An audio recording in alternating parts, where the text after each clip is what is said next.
Welcome back to the Ren Dean Show. We've landed on a title, and we've landed on this side of the table. What are we talking about today, Dean? We're talking about introducing Camden to the internet or mobile devices, and at what age, if we do. How do we feel about that, though? I don't know. I'm stuck behind a computer for work all the time. You're stuck behind a computer for work. I see the value in it. However, I see the disadvantage in these devices and the potential harm it can have.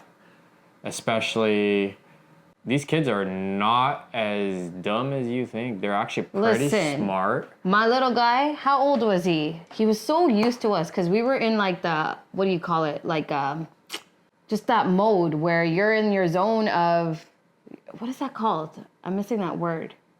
Like you just do this thing regularly. You wake up, you turn over, you get your phone. Routine. No, that's not the word, but whatever. A habit. Bad habit, but it's just so like ingrained in you. Mm-hmm. You're in the zone. There's a different word. Anyways, let's keep moving. You get up, you wake up, you look at your phone as a first thing. You forget that your baby is right beside you.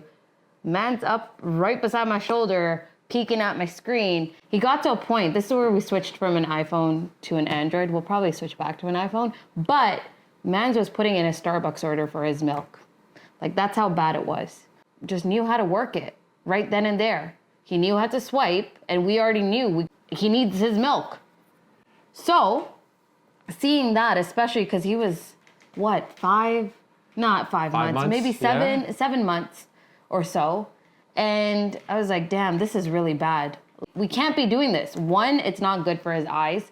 Two, God knows what he's pressing and what he's exposing himself to. And no matter how much Miss Rachel we can say that is good for babies, there are some characters on there where, to be honest, I fast forward because I just fast forward. It's the stuff that they're going to see and they're going to be able to, they pick up on and think it's the norm, which is dependent on your values and your belief. I think another point to add to what you just said was, let me use a quote instead, or let me use a phrase. If the kid wants the phone more than it wants you, clearly you're not interesting enough. I remember when you said that, it hit hard, yeah. And then it makes you think, like, are you a shit parent? Are you missing out on specific milestones, etc.? But going back to the whole topic, I think the internet, I'll have to break up internet and mobile devices because I think the internet is a good thing in doses, depending on what you're going to be providing them. And of course, like you would want to monitor it. But when? Man's, I'm calling my little man. But Cam is 16 months now. 16, almost 17 months. So he's babbling, he's making sounds, he's not really putting sentences together. He's not there yet. But he knows, he points at the TV because he wants TV time. And honestly, it's just, I get it. It's the reality of the world that we live in, especially if we're working parents, where we don't have full-time opportunity to engage with our child. But he's pointing at the TV and wants screen time. We limit it. It wasn't until only recent, like when he was 16 months, 17 months, that we are exposing him to at least 30 minutes of Miss Rachel. But even then, like I said, I'm fast forwarding certain sections because there are some interesting looking characters and people on this video where it's like, I don't want him exposed to that. So when would be a time for us to actually hand him the phone and be like, hey, play with it? Or when it comes to the phone, I don't think there's a right time. Like knowing the potential avenues you can go down when using a mobile device. However, I think it does come down to your parenting style and what you believe in. So for example, if Camden likes phones and he's stimulated by the phone, mm-hmm. He understands the interaction. Like, okay, like it's a device, there's things that are going on in it. And I try to take the positives away from there, right? To look at it like, okay, he understands the concept of like, this is happening, this is what I see, this is what I'm learning. So I'm gonna kind of push the buttons and see where it goes. At the end of the day, babies are, it's all an experiment. You never know what you're going to get and how you're going to get there because everything has changed. Like you cannot use historical data to raise a child in 2024. You cannot use 1990s data, 1980s data because things have changed, right? Technology has changed so much where the world is driven by technology, right? Yes, and porn is available on your technology that you're talking about. But that's all like, okay, so for example, in schools they teach all of that stuff and I'm not saying that is right or wrong. That's not even the topic here. What I'm trying to say is they make it accessible.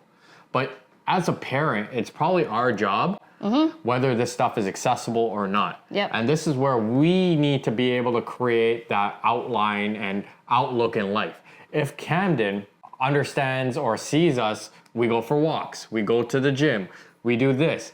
We reprioritize certain things in his mind, right? Subliminally, he understands, okay, I need to work out because he sees it. He sees us lifting weights in the gym and he's like, oh, okay, let me go squat, let me do this. And he's built his own routine when it comes to that thing. So when you pick up the phone. When me? You too? I don't pick up my phone in the morning. Yeah, because you're under your sheets with the phone. So And we have to fix it because to your point, you're right. What he gets exposed to it is what he gets exposed to, meaning our routine, our lifestyle, the kind of choices we make. But we have to accept the fact that we have a job to role model and make better choices, which we have. One is not look at our phone as the first thing in the morning because we understood, we picked up that this little guy is literally looking at and following what we're doing. I just picked up a remote to put it aside on the shelf. He goes for the remote because he knows that it's going to turn something on. Controls the TV, so that's why the remote has become his favorite toy. But the positive side of that is like you have to I take in that like, oh shit, like this guy understands this thing here controls what's on the screen, and all he has to do is push buttons to be able to do that. So in a way, I look at it as a catch-22 because like here's my thoughts here. Growing up, video games were technically frowned upon by our parents. Oh, why are you spending so much time looking at the screen? Why are you playing video games? It's a pastime, blah, blah, blah, blah, blah, yada, yada, yada. You hear all this. Nowadays, guess what? The criteria to be a surgeon is you gotta be proficient at video games to be able to control X, Y, and Z, to be able to use this robotic arm to be able to do this and that. You gotta be good at video games to have wicked reaction time to be in a Navy SEAL or be a race car driver or this and that. But as you would say, in Dean's ways, let's get back to the topic. When do you expose him?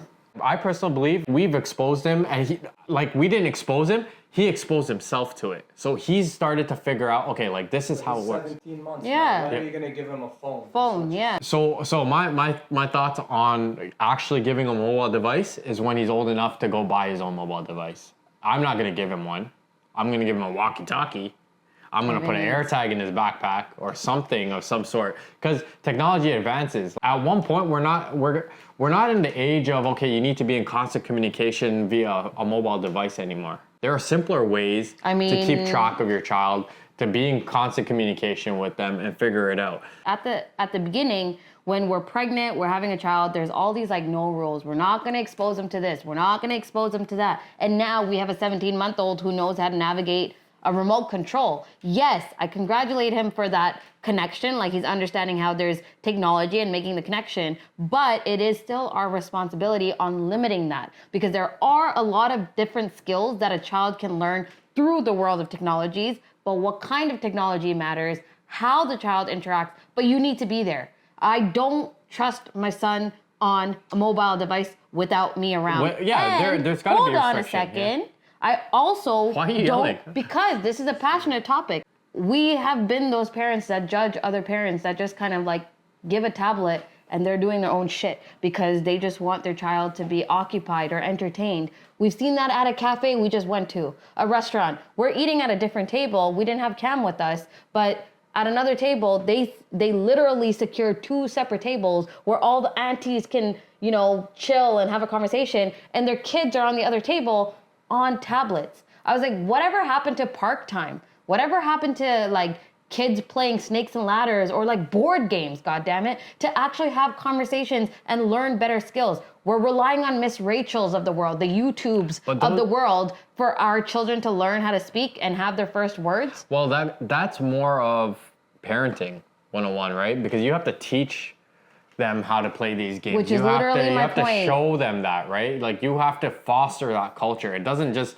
board games. Like if you think about it, we still play board games, but it's a very, I would say it's like a unique skill. Like you gotta like, you know, like people hunt for board game cafes now or hunt for board games. And it's like, if you didn't grow up like doing, like if we didn't grow up playing board games, right? Which was the norm back then I think it would have been it's a lost art, personally, right? So it's really up to us to like find ways to be fun with the kid and be able to stimulate him and show him that there are other things aside from technology. I think the biggest challenge is when you expose and when you don't. I don't think there's a perfect time, but you need to basically understand that this is a tool, it's here, and you leverage it, and you have to figure out how to utilize it when appropriate. And it's really up to us as parents to figure that out because there is no handbook, there is no guide. You cannot control this. We know for a fact, studies have shown like for our eyes, us staring at a computer for 8 hours a day, guess what? Our eyesight is going downhill, right? And yes, there's preventative measures we can take. However, technology will evolve, different things, like we have a future to look forward to and like things will change as well and grow, right? So we can't limit ourselves and say, oh, because this is the negative of this and this is the outcome of that and this is what happened in the past. We can't take all of those experiences and then automatically assume this is the path that's going down. Yeah. You said you would expose him to a phone and he can buy a phone. Mm-hmm. What is your idea of one? I mean, that was our analogy with the tattoo. If he can afford a tattoo and he can pay for it himself. And provide us a return on investment case. Huh? I wanted an ROI, business return case. On what? The phone? On a phone or a tattoo or anything. Like, what is the purpose? No, with the phone, to answer that question, I believe it's how I position that tool for him. For example, I truly believe we have a brilliant child who is exposed to technology, who understands that there's connections that can be made, who is capable of building something. I truly believe that. So it's a matter of our responsibility, as you were saying. I agree with that portion. I don't agree with when, because when is how much I'm paying attention to my child. When he needs it, because at a point, he's going to need certain robotics or tools or YouTube to learn certain skills. So all in all, it's not a matter of not exposing or when we're exposing a phone or a mobile device or an app to a child. It's a matter of being there and exposing your own self and vetting it out. You can't just trust what's coming up on a screen these days. Right. One of the best examples, what I plan to do with Camden is if he's watching something or if he's, let's just say, playing a game, like asking him more questions about it. Like, hey, what was the purpose of this? Why are you doing this? Like, where is this going? Or if it's a TV show or a sports game, what was the outcome? How many points did so-and-so score? What's the mystery? Who committed this crime? You're involved. Yes. Be involved. But it's who committed this crime is true. To what you were saying, you're involved in that process, and that's the key definition around introducing technology or even toys. Not all toys are meant to be played alone. It's interactive. We are very, very particular. The amount of research I do before exposing Camden to a show. Some of the best shows, Stillwater, Bluey, like Stillwater, I love the morals, the music, the storytelling, things that are missing in a lot of kids' shows these days. What happened to Fables? Do you remember Fables of like the Fox and the Crow and the learned lessons that came to us at a young age and art, like the morals of the story. And to your earlier point around board games, I believe, are the cross generation. We weren't the ones that were handed the technology right off the bat. And like you said, we had flip phones or like one game. Whether it was flip like phones. We had the brick phones. Brick phones, yeah. Nokia 3390. One game, no texting. we had to put in the work to even text or find a number. Like, we were that generation. And I think that's where a lot of our parenting styles are coming into play, or we have conversations around what can we do? A lot of our toys ended up being water bottles and boxes, for God's sakes, because we wanted him to discover what a box is, or discover what he would do with the box for the first time, or water bottle to.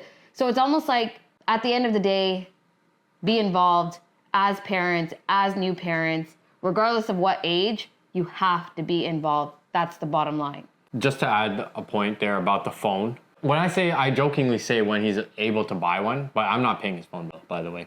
But I think a phone is necessary when it comes down to you looking at it as a tool.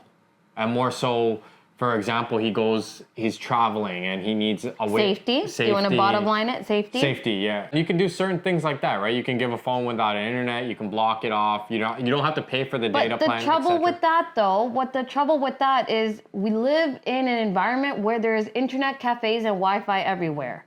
So we're not limiting the child. But they also have pay-as-you-go phones, dude. Yeah, of course. But I think that's going to change by the time we don't this know child that, but at the end of the day, like up. there are ways around what we're trying to get You need to educate them as to this is how you use it, this is what you can use it for, but this is also what you can use it for. Don't use it that way. If not, I'm going to kick your ass out of this house. Period. Point blank. And that's a wrap. Thank you for joining us for episode 3 on the Ren Dean Show. I'm See you praying next for time. Camden, please.